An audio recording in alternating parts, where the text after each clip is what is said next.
Sheraton Suites. We're staying here until tomorrow. Ayan, ang mga persons. Naglalakad na ang mga persons. Hi!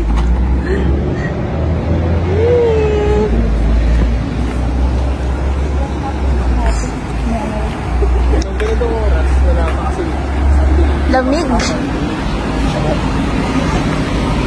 Sarap maglakad-lakad dito kasi malamig. Ayan, chill lang talaga dito sa Sydney. Wala kang maririnig ng mga busina ng mga sasakyan. Ayan ang ano. American. Ayan ang si Sir Alvin. Si Sir Alvin. In Australia. Today is Sunday. Sunday. Blessed Sunday to everyone.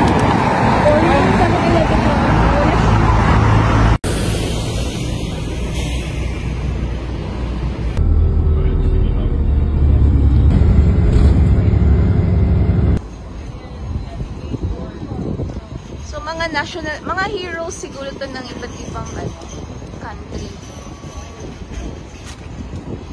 Sino to? Si Bolivar.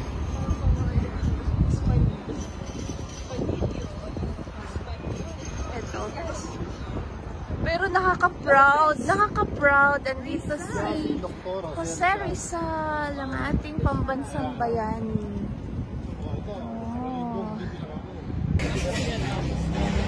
Lamig.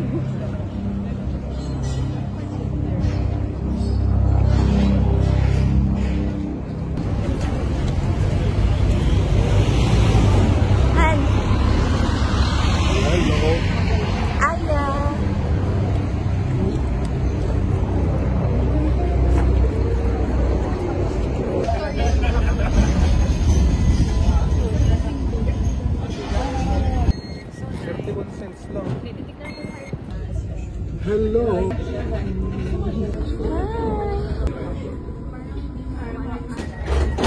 Yung St. Mary's ang ganda pa. Hindi ko. Yung Video na lang. And Australian brand daw yan. Ng mga clothes, bags.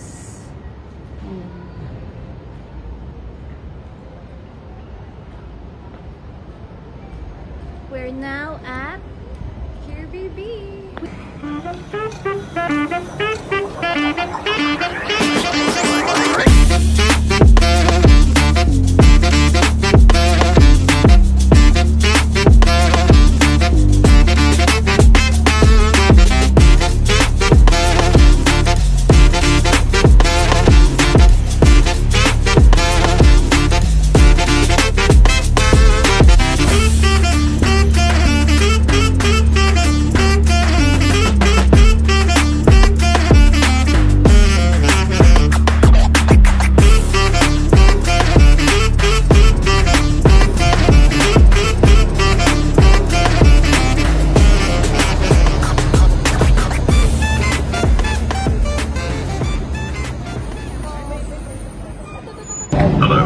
Hello. My name is Islay.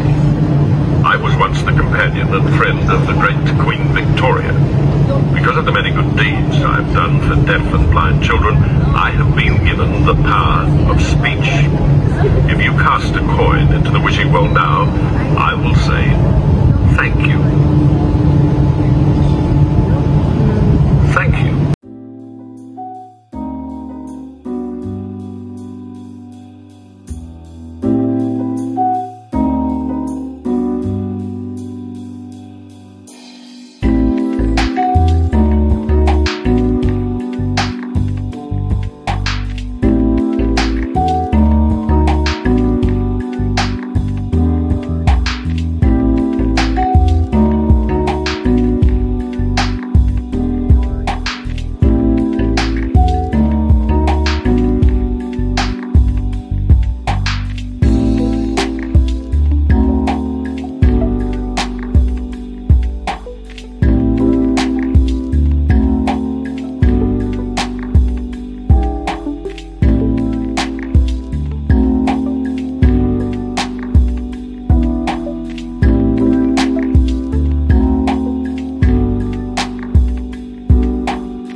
art ng mga aborigines. Ganyan.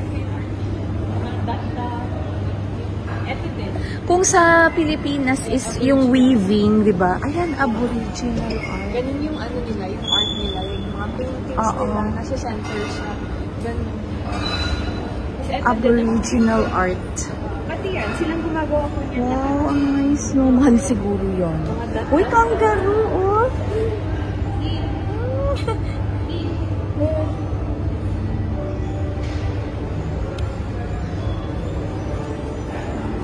Grabe, ano talaga, no? Detailed yung ano nila, art nila.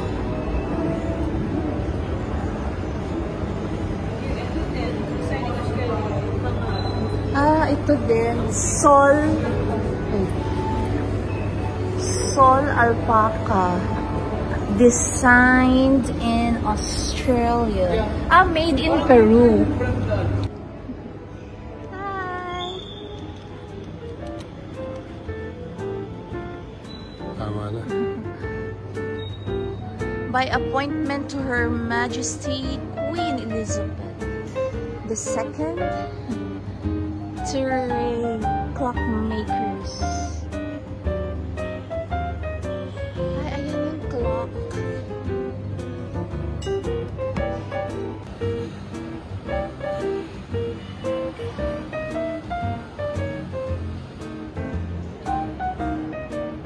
Ang ganda nga eh.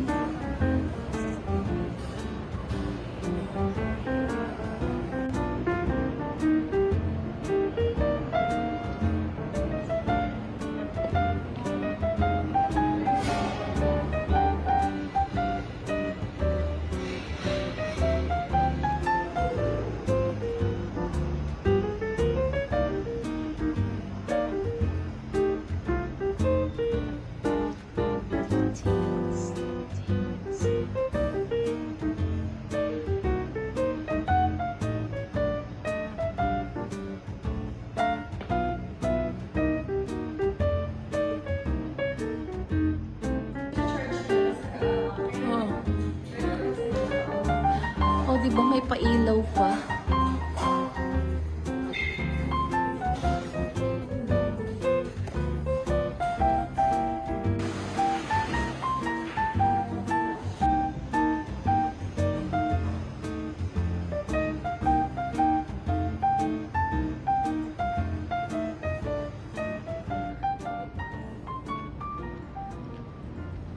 Hello.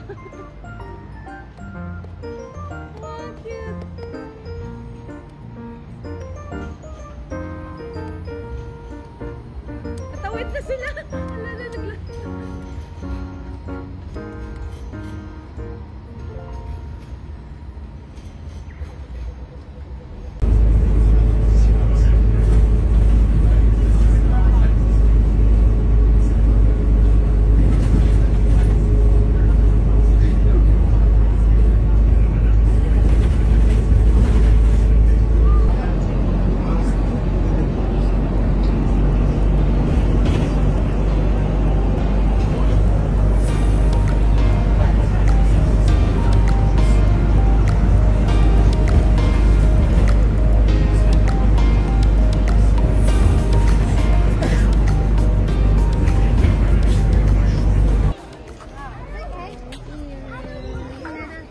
Here at Taronga.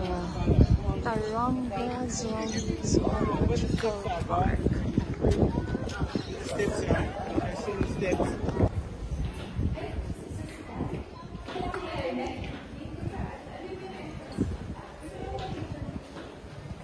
Oo, ako gusto ko dyan magpa-picture.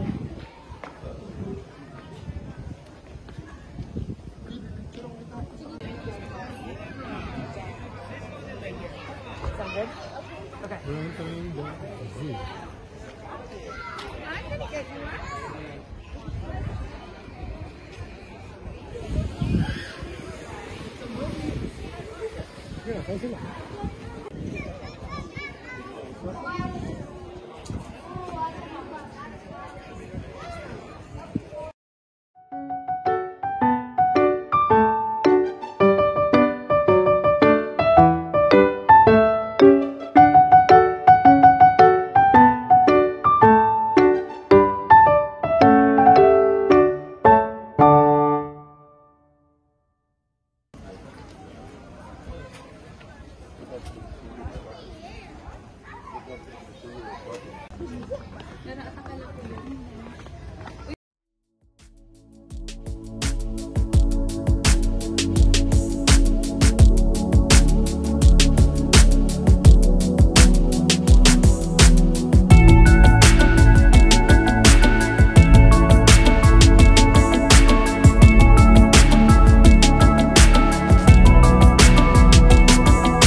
vlogger.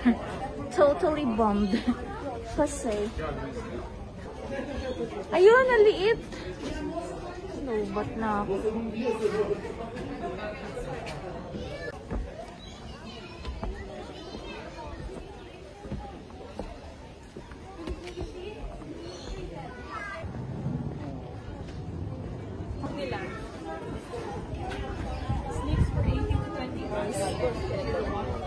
Grabe, sleeps for 18 to 20 hours a day. Secret life of koalas.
This is the view from Taronga Zoo.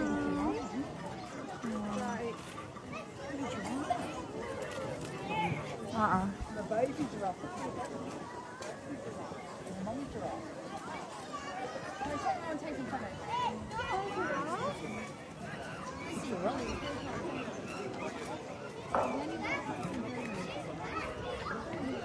There's the Sydney Opera House and Harbor Bridge.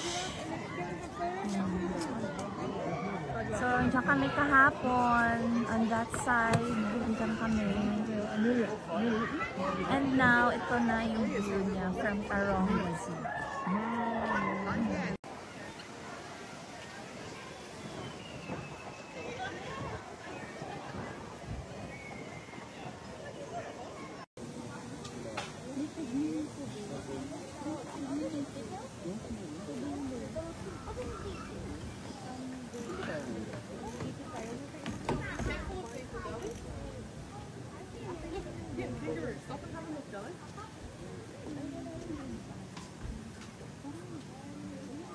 So that the ones on your farm?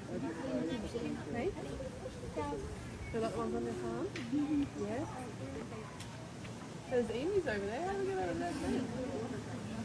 Amy. Itong isa, ayan na naman siya.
Oh, yan o.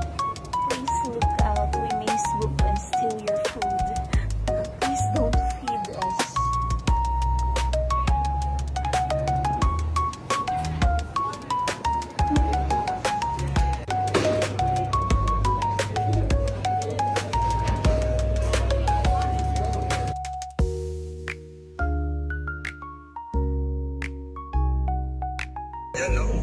Ah, 11. Mag-11. I-landscape mo din yung ano mo, cellphone mo. Pag naka-landscape mo siya, landscape din lahat. Ay, hindi din. Pwede. Ah, sige, pag ganito na. Okay. Hindi ko We miss you here. Run. Sunod ka. Hand. Sausage. Break mo na. Anong oras na dyan, El?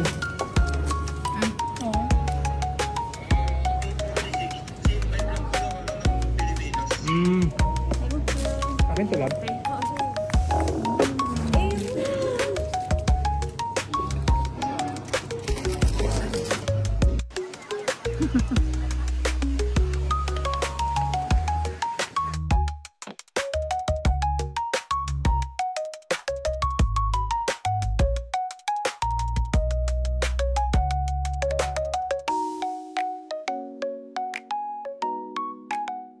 By Red Energy. I'm Pippa Addy. Before we get started, I'd like to acknowledge the Cammeraygal, the original caretakers of this land, who for thousands of years cared for our local marine environment. And we share their passion through our seals. Our seals are either rare, rescued or relocated, and Taronga seals are our ambassadors for the wild. Now the first seal that's going to come out and join us this morning, his name is Moby.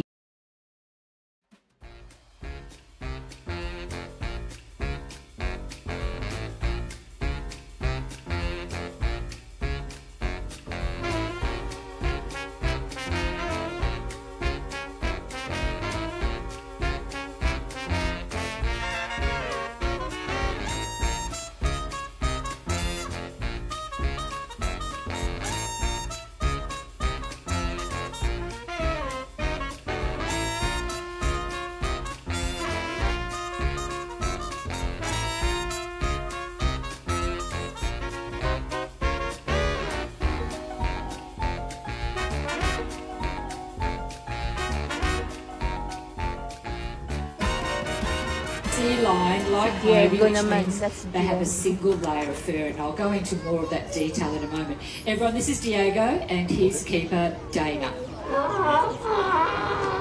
They're the same. And while those flippers might look a bit awkward, believe me when I tell you these seals are very fast, agile and strong on land.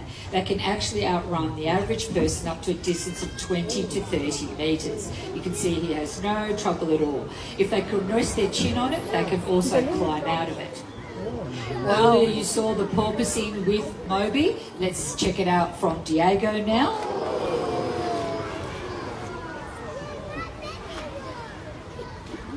As I said, a very important ability to travel at high speed for long distances as well. Don't do it, seagull. Hello, yung seagull. Not a smart bird, that one. Had its tail pulled out a couple of weeks ago and still comes back. So you saw the porpoising. Now, seals need to be able to be fast and agile in the water because they're amazing predators. There's lots of predators out in the ocean.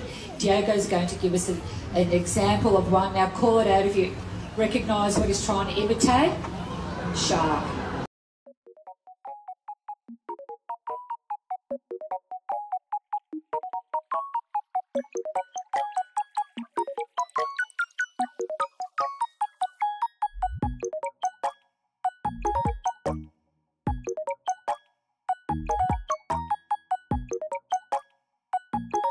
More blood to that extended flipper. It can be cooled down by a cool breeze or kept in the warm sun. So it kind of works like the radiator of a car, but it works both ways. Now, I mentioned earlier how strong they are. I mentioned how heavy they are as well. Diego, let's show us your centre of balance. Oh. There we go. Balance. Diego, you are a champion, but now it's time for Diego to head off home. Bye. Good job.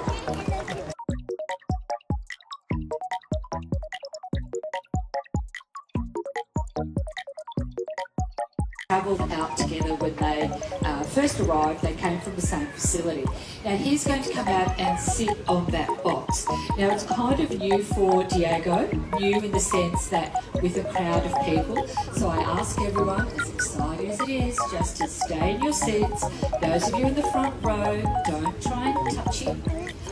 He doesn't accept touching from strangers, and we want to make this a really positive experience for him, so we don't want to make it scary at all, and so it's important that everyone just stays calm and stays there. You'll see he does look a little bit different to Diego.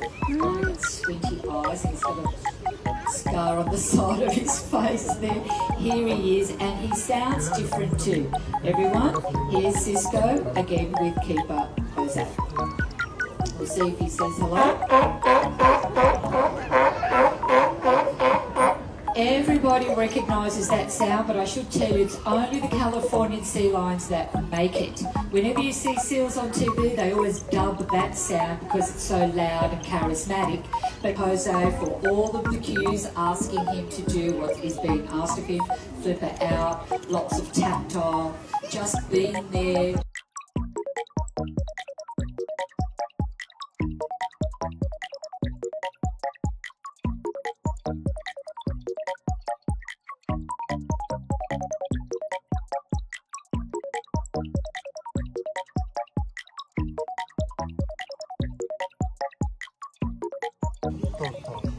They may need 150 years. Ano, ang laki. Gumagalaw pa ba yan? Ano kayang kinakain yan? Damo. Monkey. Lapi. Mukha siyang daga. Ay, nagtago. Ayun pa ito, nakitali. Ano kumakain siya? After ka may paisa na wala yan. Neb. Sinabalutan niyo.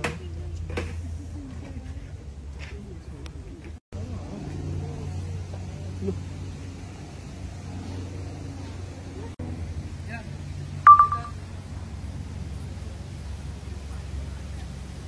Red panda. Lang, bilis. Ayun na lang, bitin na lang tayo. Ayan na, ayan na. Ay. Ubus ang dahon eh. Pagay.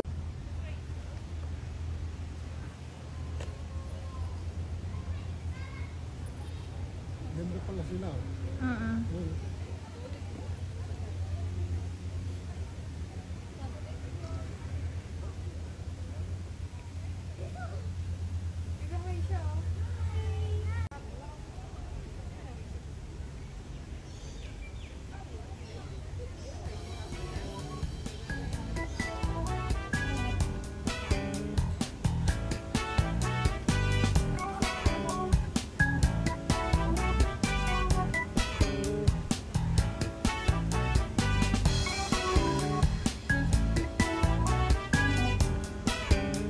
Fiordland penguin, little penguin.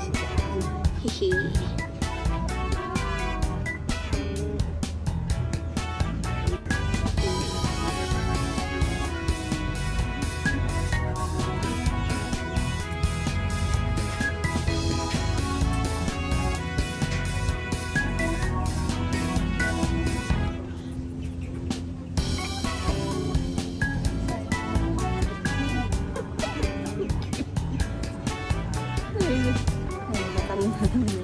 Oink.